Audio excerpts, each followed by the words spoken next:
and action.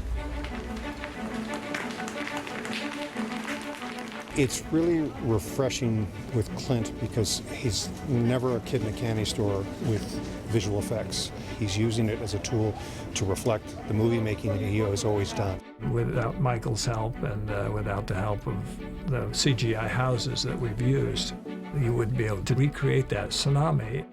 Clint likes to make his films almost like the way jazz musicians play their music. You know, they have a whole lot of creative people come in and they come up with a whole lot of different ideas, and you see what comes out of that process. And that's what happened with the tsunami sequence.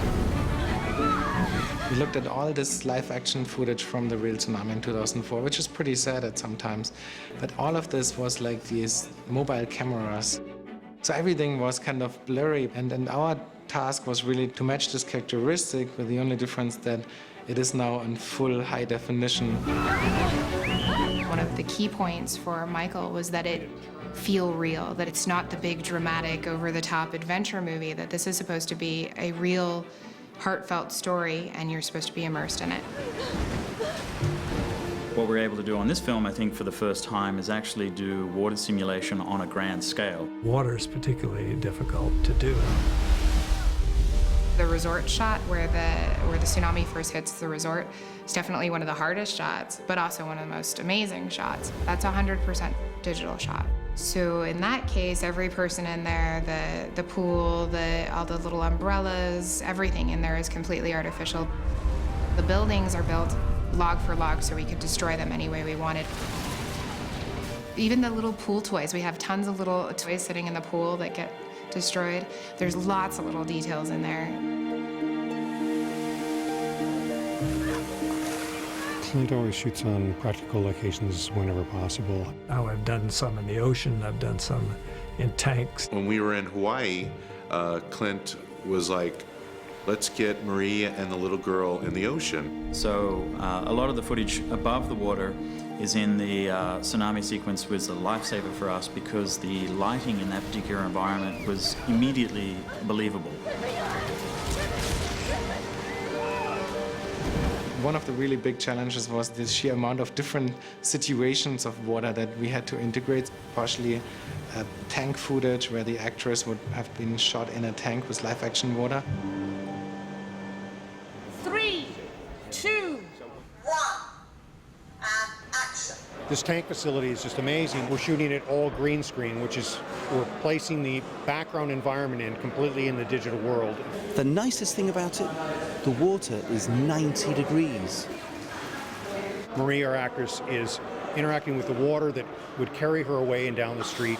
We've got underwater jets, we've got top surface jets. They're mainly like big fire hoses. If we angle them up, it's just creating a white water rapid, and then underwater is creating like an underwater current stream.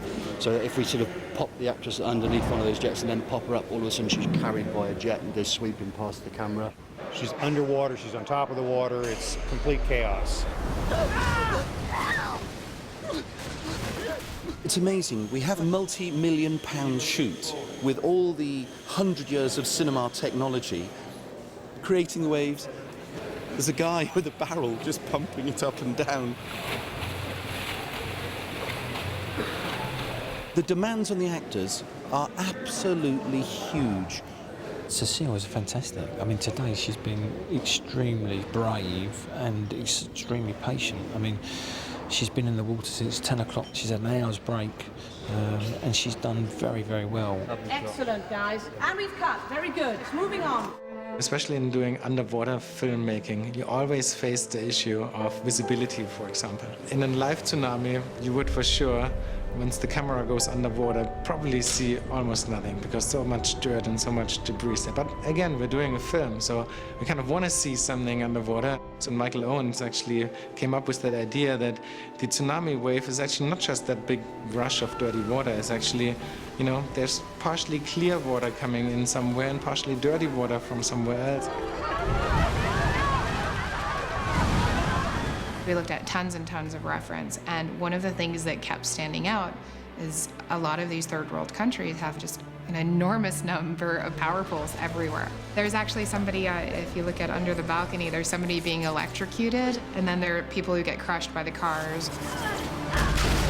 Sometimes you get carried away a little bit and say, oh, that would be such a cool shot. Hey, let's have another car floating by. There were definitely moments where I was like, oh, you really want to do that? Everybody in the visual effect production team had to realize, you know what, Nene, wait a second. This is not about how cool the tsunami is. This is about the fear and the terror of a woman almost dying.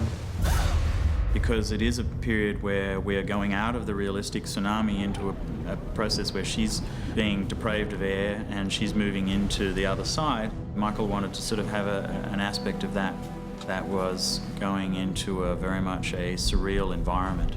We called that the floaty bear sequence.